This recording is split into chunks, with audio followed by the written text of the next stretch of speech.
પાવાગઢ ડુંગર પર અતિ દુર્લભ પક્ષી જોવા મળતા પક્ષી પ્રેમીઓમાં કુતૂહલ અને ખુશી વ્યાપી ગઈ છે। વન વિભાગની ટીમ પાવાગઢ ડુંગર પર બીજ એકત્રીકરણની કામગીરી કરી રહી હતી અને તે સમયે અતિ દુર્લભ પક્ષી પાણીના સ્ત્રોત પાસે પાણી પીવા આવેલું જોવા મળ્યું। વન વિભાગના સ્ટાફે નિરીક્ષણ કરતા તે પક્ષી અતિ દુર્લભ પ્રજાતિનું બ્લુ એન્ડ વ્હાઇટ ફ્લાય કેર હોવાનું જોવા મળ્યું।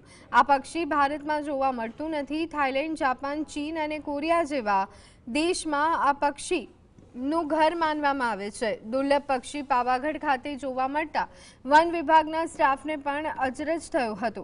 આ પક્ષી માઇગ્રેટ કરી અને ભારતમાં આવ્યું હોવાનું મનાય છે।